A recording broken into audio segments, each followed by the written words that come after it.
invitarlos a que me acompañen al libro de Juan, capítulo 11, versículo 40, para traer la palabra que tiene el Señor para nuestros corazones el día de hoy.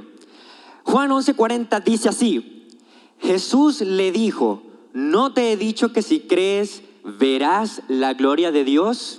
Señor, te doy gracias por tu palabra, que seas tú impartiendo sabiduría a nuestros corazones, que puedas ser tú trayendo la verdad y el conocimiento el día de hoy para nuestras mentes y para nuestros espíritus. En el nombre de Jesús, amén. ¿Quiénes están continuamente aprendiendo? ¿Quiénes saben que mientras estemos aquí nunca pararemos de estudiar? Ay, Dios mío. Lo lamento mucho por los bachilleres y los universitarios. Es verdad, no pararemos de estudiar mientras estemos aquí. La verdad a mí me parece algo bastante gracioso cuando me preguntan algo acerca del idioma inglés. Cuando vienen y me dicen, oye, ¿no hay algún truco? ¿Hay alguna forma de aprender inglés que se haga más fácil o más rápido? Mi respuesta casi siempre es, no lo entiendas, no tiene lógica, no tiene sentido. Y hablando de la lógica, una de las batallas más intensas que existen en nuestro interior es entre nuestra fe y la lógica. Cuando nosotros como creyentes y aún los no creyentes, hay momentos en los que las matemáticas como que no nos dan, como que tratamos de hacer algo, pero como que no sale, tratamos de acercarnos a Dios, pero se nos hace cada vez más difícil y no entendemos lo que está sucediendo. Y a veces pensamos, nosotros como hijos de Dios, ¿acaso no debería salir todo bien y nada mal ir sal? Bueno, lamento decirles que esto es una grandísima mentira del maravilloso mundo de Disney, donde el príncipe va, rescata a la princesa, se casan y viven felices por siempre. A ver, permítanme ser un poquito ácido en esta parte del tema. Y es que a mí me gustan bastante las películas animadas, de verdad. Pero en lo particular cuando yo veo una historia de estas donde, ay, se casaron y viven felices por siempre, yo digo, qué cosa tan ridícula en la vida. O sea, el príncipe no sabe que la princesa, cuando se despierta en la mañana, parece más bien un dragón. Y la princesa no entiende que el príncipe se la pasa jugando jueguitos todo el día hasta desvelarse. Pero aún así, con estas inconveniencias, cuando estos dos se ponen de acuerdo para permanecer juntos, a pesar de que él no entienda por qué la mujer se tarda de 3 a 5 días hábiles para acomodarse para ir al supermercado, y ella no entienda el por qué él juega Call of Duty hasta las 3 de la mañana, este matrimonio puede prevalecer.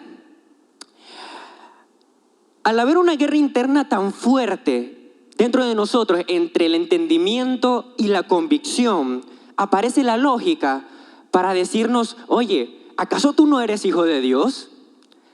¿Acaso no? ¿Por qué te estás dejando pasar por todo esto? Y vienen pasajes bíblicos y demás. ¿Acaso Él no tiene planes de bien para ti? ¿Acaso no eres justificado y predestinado por Él?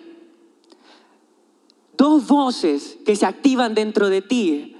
Una dice que las promesas que Dios te ha dado son mentiras y son falsas, mientras que la otra voz te dice que Dios seguirá siendo fiel hoy, mañana y por los siglos, y que el fuego no te quemará ni el agua te ahogará, que el sol no te fatigará de día ni la luna de noche.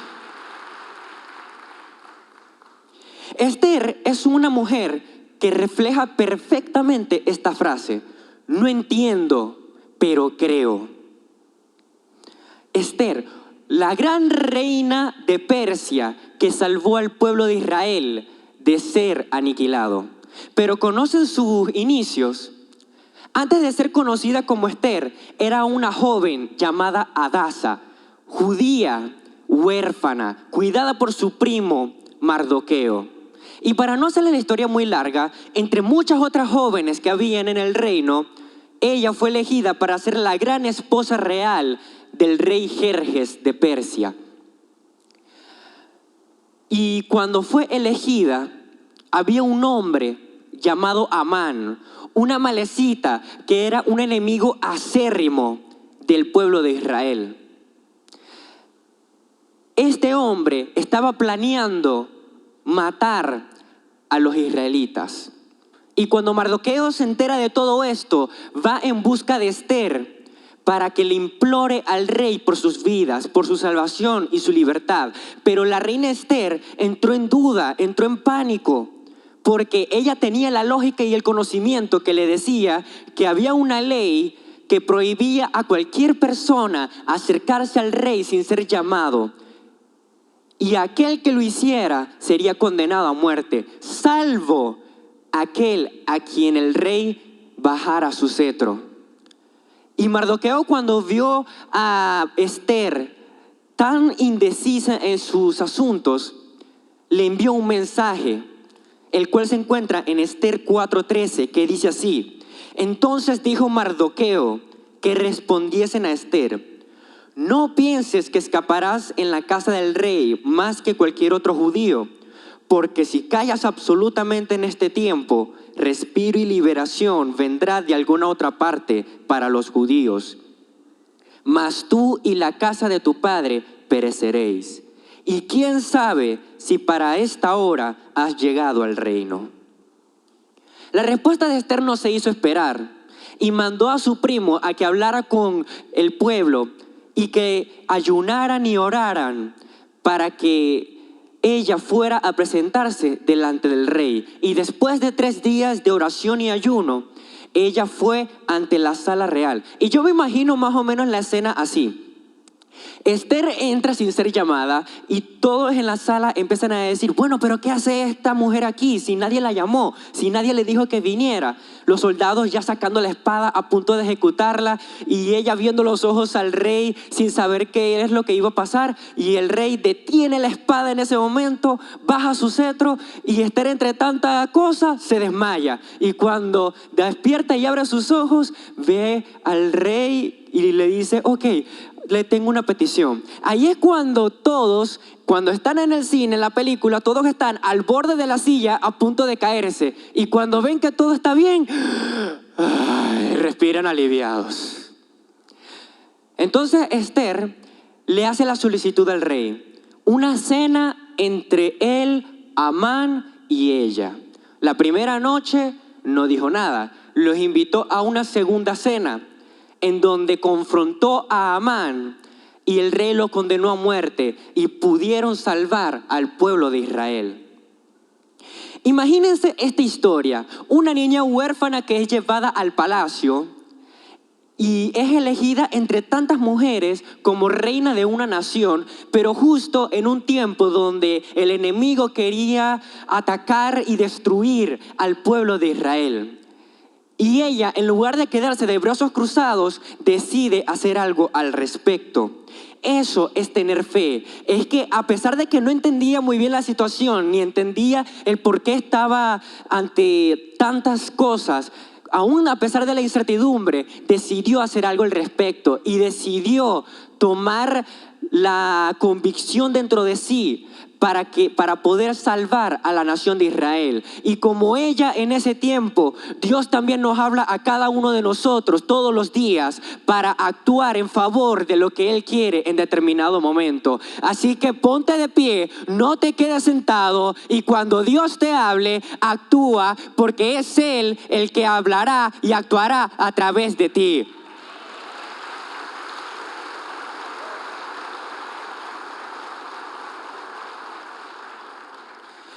De seguro todos hemos pasado algún momento en donde todo parece ir bien y de repente todo va mal.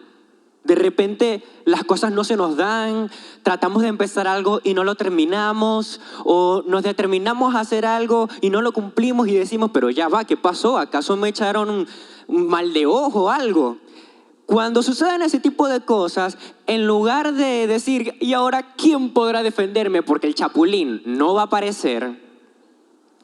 En lugar de entrar en pánico, haga lo siguiente. Primero, busque el rostro de Dios. Esther, cuando se vio acorralada en esta situación de vida o muerte para la nación de Israel, decidió buscar primeramente el reino de Dios, decidió buscar primeramente su rostro y le dijo a Mardoqueo que ayunaran y oraran para así recibir respuestas, para así buscar la sabiduría de parte de Dios. Así que cuando vengan problemas, lo primero que tenemos que hacer es buscar de Él, es buscar su rostro, es buscar de la fuente donde proviene la sabiduría.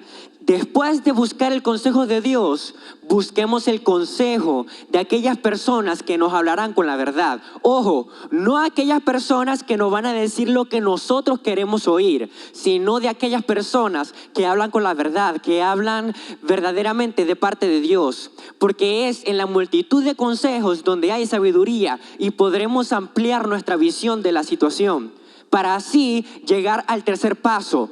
Tome una acción, tome una decisión, porque de nada sirve hablar con Dios, Él nos hable, buscar consejo y quedarnos sentados sin hacer nada.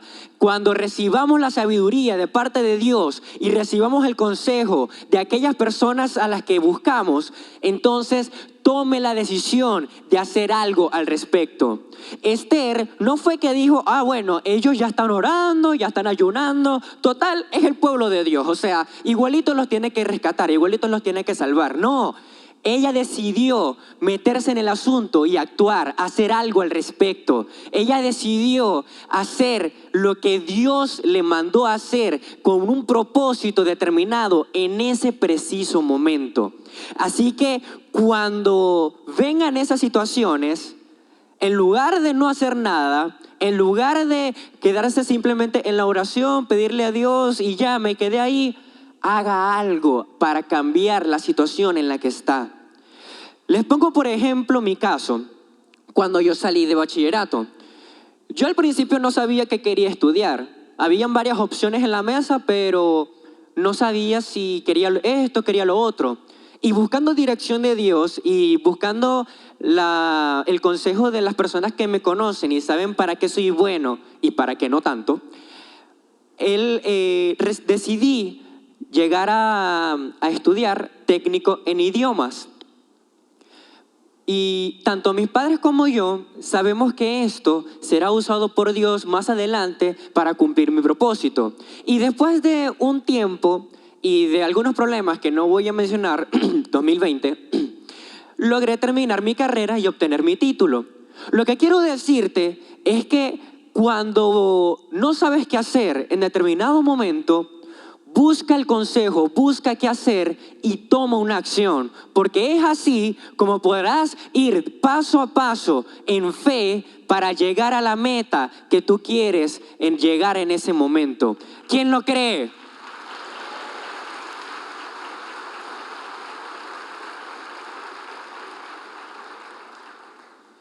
Claramente hay momentos en los que la situación se nos va escapando lentamente de las manos hasta que llega un punto en el que decimos, bueno, ¿y ahora qué hago?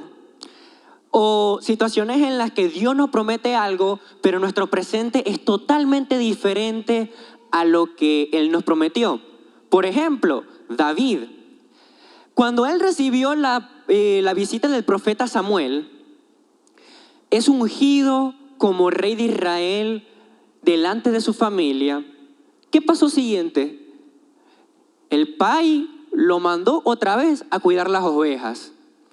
Pero ya, espérate, un momentico. ¿Acaso él no fue ungido como rey de Israel delante de su familia? ¿Acaso no va a estar en el trono de Israel? ¿Acaso no es ese rey que conquistó ciudades, que venció en batallas? En ese momento no. En ese momento él era un joven que cuidaba muy bien de las ovejas de su padre, pero Dios tenía que tratar con su carácter para llegar al propósito que había predestinado para él, que era ser rey de esa nación. Para muchos de los que están aquí, no es secreto que yo he recibido palabras de parte de Dios de diferentes personas, pero cuando hay mucha gente que dice, ay, qué bonita la palabra que recibió el Josías, ay, qué hermosa la palabra que recibió. Cuando yo llego a mi casa y veo a mi papá y a mi mamá, Ellos me agarran y me dicen, mira, tienes que ir a lavar los platos, tienes que barrer, tienes que ir a lavar los baños. ¿Por qué? ¿Acaso no he recibido palabra de Dios? ¿Acaso no tengo un ministerio? Puede ser, sí, pero es que Dios sigue tratando con uno y lo sigue formando para cuando llegue el momento, entonces puedas cumplir con las expectativas que tiene Dios para ti. Y así como lo hizo con David y conmigo, lo hará contigo.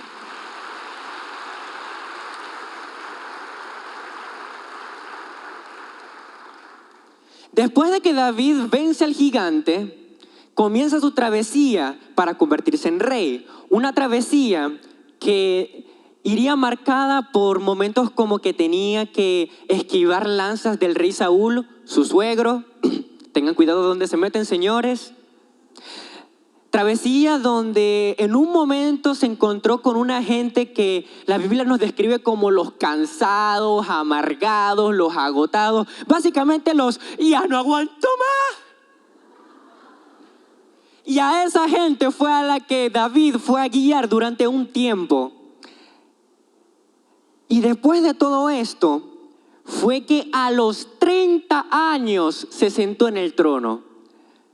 Pero ojo, no fue que David dejó de confiar en Dios, no fue que llegado un momento puso en duda la promesa y la unción que recibió del profeta Samuel. Él sabía dentro de sí que si Dios había prometido algo, Él lo iba a cumplir. Él iba a cumplir esa promesa.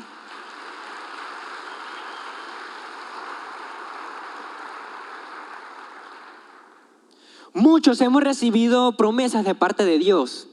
Pero es imposible que Dios cumpla sus promesas si no tenemos una actitud como la de David. ¿Cómo? Así como se los acabo de decir. Es imposible que Dios cumpla sus promesas si nosotros no hacemos nuestra parte. Se lo pongo de esta forma. Es como el padre que le dice a su hijo, hijo, si te portas bien, cumples con tu tarea y ayudas a mamá en la cocina, te voy a dar un helado mañana. ¿Qué va a pasar si el niño cumple con todas estas cosas? Le van a dar un helado. Y si no cumple, mi hermano, confórmese con una sopa. Lo siento mucho. Como ejemplo tenemos al pueblo de Israel. Este pueblo, que es el pueblo escogido por Dios, cada vez que se alejaba de su presencia, cada vez que se distanciaba de lo que Dios les había mandado hacer, cada vez que iban en busca de otros dioses, eran perseguidos, eran llevados al exilio, eran muertos. ¿Por qué? Porque no era que Dios se apartaba de ellos, era que ellos en su arrogancia y en su orgullo decidían alejarse de Dios y ir a por otros dioses. Cuando ellos se devolvían a Dios, pedían perdón y se arrepentían, entonces Dios los protegía, los cuidaba y los afirmaba en la posición en la que estaban. ¿Qué les quiero decir con esto? Que tenemos que humillarnos y obedecer a Dios para así recibir sus bendiciones. Mientras estemos en nuestro orgullo de querer hacer lo que nos parezca mejor, a pesar de que no entendamos bien lo que sucede, tenemos que humillarnos, arrepentirnos de nuestras fallas y buscar de Dios, porque es así como vamos a poder creer en nuestro interior, creer en nuestro corazón de que Él estará por nosotros y nos bendecirá y nos proveerá y nos cuidará y nos protegerá, porque Él es nuestro Padre.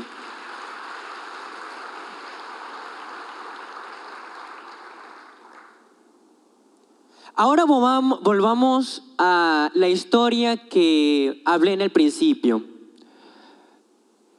Jesús está en su ministerio, está yendo de ciudad en ciudad, está yendo para aquí y para allá, y llega un punto en el que su amigo muere, Lázaro muere, y sus hermanas, Marta y María, envían un mensaje para Jesús. Tu amigo, el que amas, ha muerto. Y aún así, después de recibir esta noticia, si todos nosotros recibimos la noticia de que un familiar o un amigo ha muerto, tratamos de buscar la forma de poder llegar hasta ese lugar. Pero Jesús decidió esperar aún 4 días para poder llegar a Betania, que es donde se encontraban Marta y María. ¿Por qué se demoró tanto? ¿No se han hecho esa pregunta? ¿Por qué se demoró tanto? ¿Acaso no era el amigo? ¿Acaso no era a quien amaba? ¿Acaso no era esa persona a la que él visitaba y con los que hablaba y compartía y se las pasaba bien y era de los más cercanos de Jesús? Tengan en cuenta que en todo el Nuevo Testamento son muy pocos los que eran considerados amigos de Jesús. ¿Por qué se demoró tanto? ¿Por qué?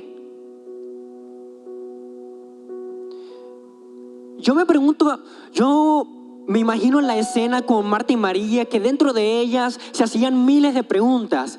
Si ya le enviamos el mensaje a Jesús, Él no está muy lejos de aquí, está en un pueblo cercano. ¿Por qué se demora? ¿Por qué no llega? ¿Cuánto tiempo va a tardar en llegar?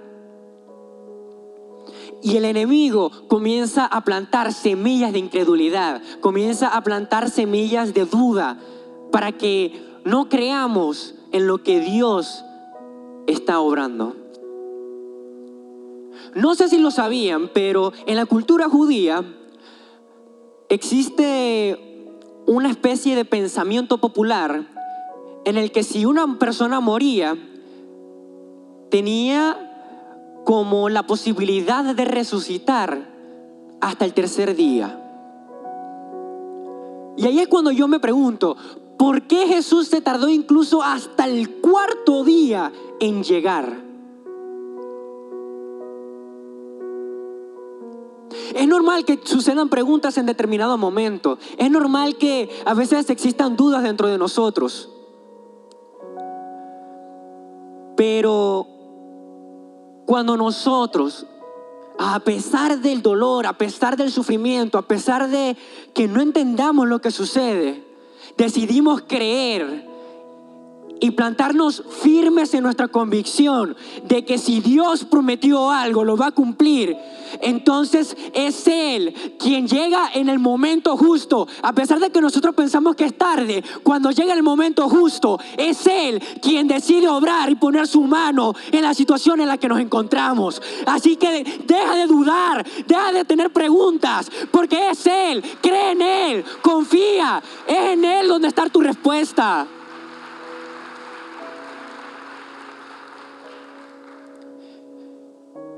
Llega el 4.º día y llega Jesús hasta Betania. Y Marta le avisan que el maestro ha llegado. Y ella llega hasta él. Y lo que le dice es: maestro, si tan solo hubieras estado aquí, Lázaro no hubiera muerto.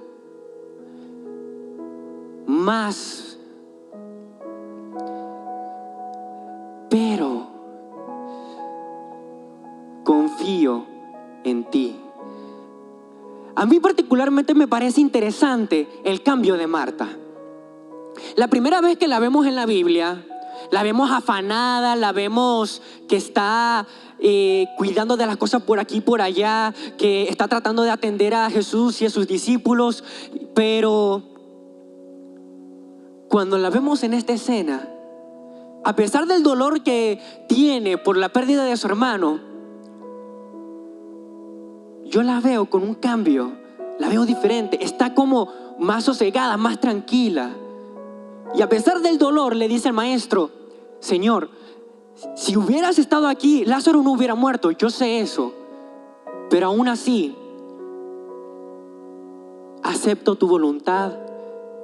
Yo sé que esto no se va a quedar así, porque yo sé que tú amabas a Lázaro. Yo sé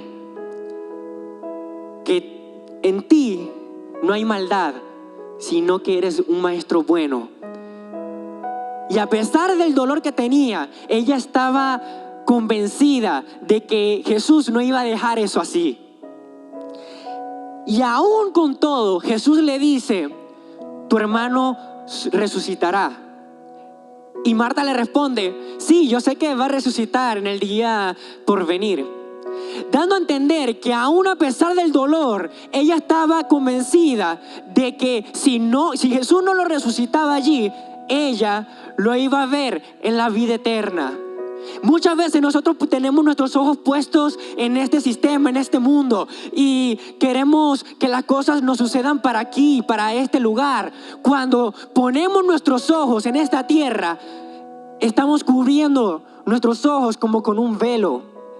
Pero cuando quitamos ese velo y abrimos nuestros ojos a la verdad de que Jesús nos prometió la vida eterna, cuando Jesús nos promete la vida eterna y nos dice, la cosa no termina aquí, hay un futuro, hay un porvenir. Cuando dejas de poner tus ojos en la tierra y los pones en el cielo, entonces llega la esperanza, llega la paz, llega el gozo para nuestras vidas.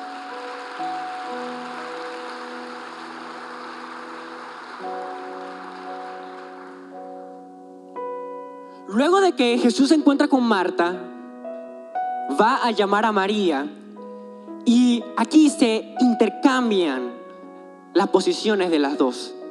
Mientras que Marta, a pesar del dolor, está como con una cierta paz dentro de ella, María llega corriendo a los pies de Jesús, se postra delante de él y le dice, Señor, si tan solo hubieras estado aquí, Lázaro no hubiera muerto. Es muy diferente la situación en la que se encontraban Marta y María.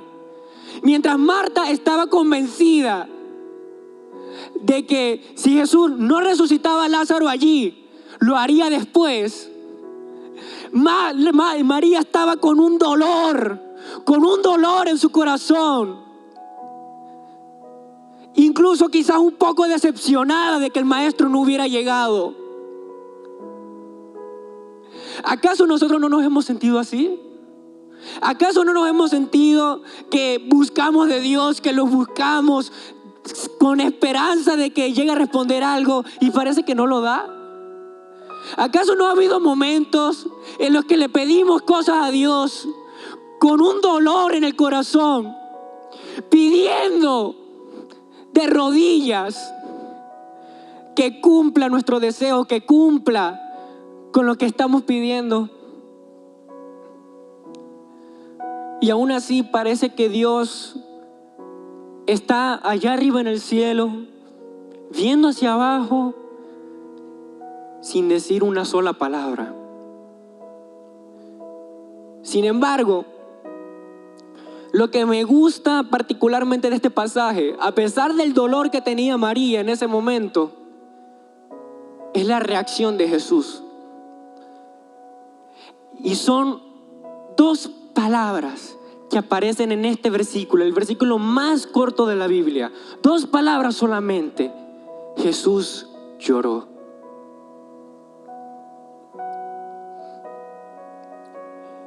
Jesús no es insensible al dolor que estamos pasando. Jesús no es insensible a la situación que vivimos. Él no es insensible a lo que está pasando con nuestras vidas, con nuestra familia, con lo que está aconteciendo a nuestro alrededor. Él dejó todo lo dejó por amor a nosotros. Él dejó su gloria, su estatus de Dios, dejó el cargo que tenía en el cielo, donde comandaba a legiones de ángeles, por venir a esta tierra a morir en una cruz de madera por amor a cada uno de nosotros. Él lo dejó absolutamente todo para que nosotros recibamos la salvación. A pesar de que a veces no entendamos el por qué estamos aquí, el por qué vivimos, el por qué tuvimos que llegar aquí. Cuando nosotros nos convencemos en nuestro corazón de que Jesús murió en la cruz por nosotros para darnos salvación, y decidimos vivir bajo esa creencia, bajo la creencia de que Dios es nuestro Padre y nosotros sus hijos, entonces toda nuestra vida cambia y ya no vivimos igual a como estábamos antes. Si antes vivíamos bajo la tristeza, entonces cuando somos hijos de Dios, entonces vivimos una vida de paz, de gozo. Ya no vivimos bajo el temor, sino que Él nos da un espíritu de dominio propio, de amor, de mansedumbre. Es en Él en donde está nuestra redención.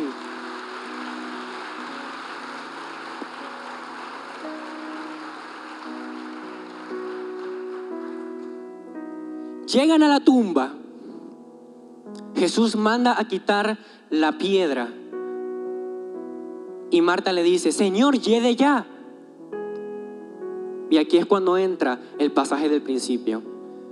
¿No te he dicho que si crees, verás la gloria de Dios? ¿No te he dicho que si crees, verás la gloria de Dios? Es el mensaje que traigo hoy para ti, iglesia. ¿No te he dicho que si crees, verás la gloria de Dios?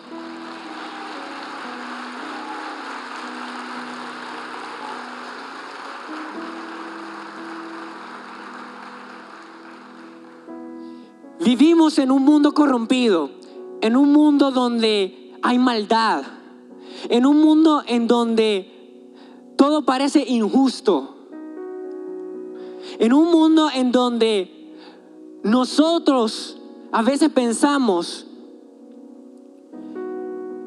que todo está bien cuando vemos en el trasfondo que en realidad todo va mal. Y aquí es cuando a mí me salta el pasaje que dice: ¿de qué te sirve ganar el mundo si pierdes tu alma? ¿De qué te sirve hacer tu vida aquí en la tierra, que tengas todo aquí en la tierra, si estás perdiendo lo más valioso que tiene Dios para ti, que es la salvación, que es vivir bajo la convicción de que un día estaremos junto a Él? ¿De qué nos sirve tenerlo todo aquí en la tierra si en nuestro corazón no está primeramente el reino de Dios y su justicia? ¿De qué nos sirve querer ganar todo aquí en la tierra si perdemos nuestra relación con Dios? Cuando nosotros en nuestro corazón ponemos a Dios en primer lugar y al reino de Dios, todas las demás cosas vienen por añadidura. Así que, ¿por qué no decidimos de ahora en adelante, en lugar de estar pendiente de las cosas terrenales, que sí, que tenemos que ser diligentes y tenemos que vivir conforme a lo que Dios nos dice, pero por qué no en lugar de buscar primeramente este reino, buscamos el reino de Dios para ver cómo Él se glorifica en nuestras vidas y cómo vemos la gloria de Dios aún en nuestros hogares, aún a donde vayamos, aún en esta nación? ¿Por qué no decidimos creer que es en Él en donde veremos su gloria establecida a donde quiera que vayamos?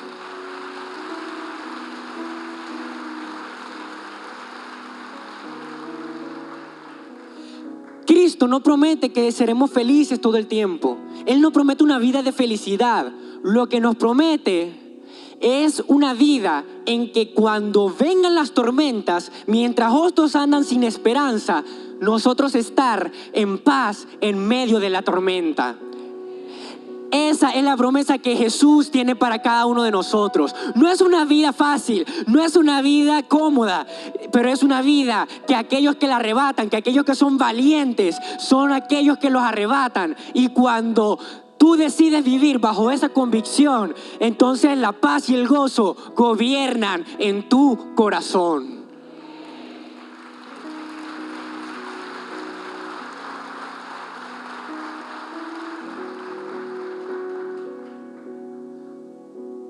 que vemos a un Daniel en un pueblo extranjero, en un pueblo idólatra, y aún así se mantuvo firme. Aún así se mantuvo fiel a Dios, fiel a sus convicciones, sin dejar que lo corrompieran. A pesar de todo, él se mantuvo firme en Babilonia, un pueblo idólatra con muchos dioses, pero se mantuvo firme y no se dejó tentar por toda la extravagancia de ese palacio en donde estaba. Él no se dejó fascinar por todo lo que el mundo le quería ofrecer. Él no se dejó fascinar por todo eso, sino que se mantuvo firme en la fe de decir: hey, ya yo tengo mi Dios, ya yo tengo a mi Señor, yo no lo voy a abandonar, yo no lo voy a dejar, porque si Él no me abandonó a mí, ¿cómo yo me voy a apartar de Él? Si Él me eligió a mí, ¿cómo yo me voy a apartar? Porque no fuimos nosotros los que lo amamos a Él primero, sino Él quien nos amó a nosotros. No entendemos lo que sucede, no entendemos por qué pasan las cosas, pero aún así, Él se mantiene fiel a donde quiera que vayamos. No entendemos lo que sucede, como en el caso del ciego a quien los discípulos y Jesús se encontraron y le dijeron al maestro: Señor, ¿por qué él es ciego? ¿Acaso sus padres o él pecaron? No entendemos por qué, pero Jesús lo que dijo fue que él es ciego para que la gloria de Dios sea manifiesta sobre él. Quizás no entiendas el por qué naciste en tu familia. Quizás no entiendas el por qué naciste en la situación económica en la que te encuentras. Quizás no entiendas el por qué tu familia se ve desmoronada. Quizás no entiendas el por qué naciste en esta nación. Quizás no entiendas el por qué Dios se supone que te da promesas pero no las cumple. Puede que no entiendas una multitud de cosas. Pero cuando logras ver a través de la perspectiva de Dios, a través de sus ojos, cuando logras ver que hay una luz al final del túnel donde hay esperanza, tú puedes creer en tu corazón que todo va a estar bien.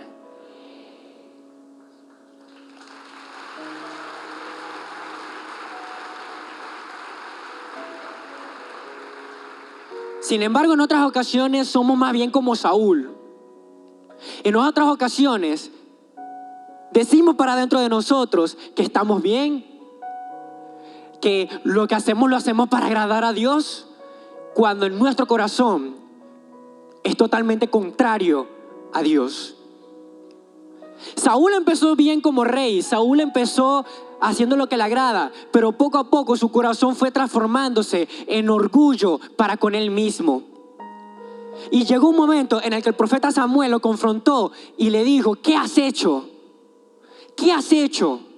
Si Dios te envió a acabar con esa ciudad entera, ¿qué has hecho? ¿Por qué no cumpliste con el mandato de Dios?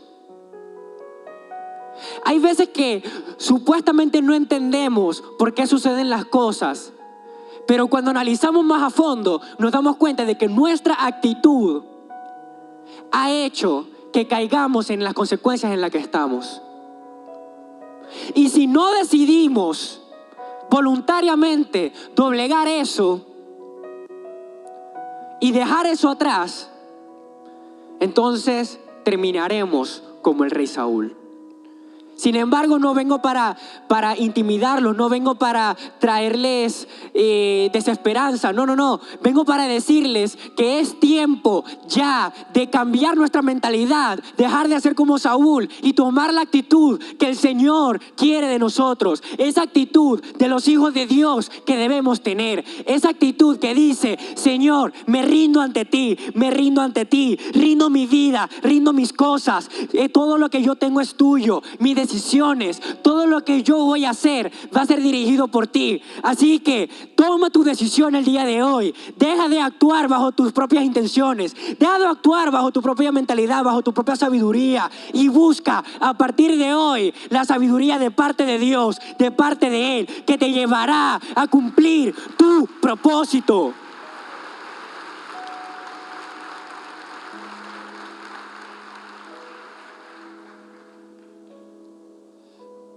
Permítanme orar por ustedes. Señor Jesús, te doy gracias porque has permitido que esté aquí el día de hoy para traer una palabra para tu pueblo. Que seas tu Espíritu Santo redarguyendo de todo error que estamos cometiendo, que puedas ser tú cuidando de nuestras acciones, que puedas revelarnos delante de nosotros lo que estamos haciendo mal y darnos la fuerza y la valentía para cambiar nuestras acciones, para cambiar nuestra mentalidad, que pueda ser tu Espíritu Santo guiándonos en pasos de fe hacia el destino que el Señor nos ha puesto. Te pido, Señor, que puedas ser tú trayendo paz en medio de la tormenta, que podamos confiar en ti plenamente, sin importar la situación en la que estemos, sin importar el pensamiento de los hombres, sino que podamos estar firmes en nuestra fe de que tú estás por nosotros, de que tú estás cuidándonos y protegiéndonos, que tú no has abandonado Venezuela, que tú no has abandonado este país, que no nos has abandonado a nosotros, que puedas ser tú protegiéndonos de todo lazo del enemigo, de todo lazo del cazador, Señor, que puedas ser tú llevándonos en bendición a donde quiera que vayamos y que nuestros pensamientos sean dirigidos por ti, en el nombre poderoso de Jesús. Amén y amén. Dios les bendiga, iglesia.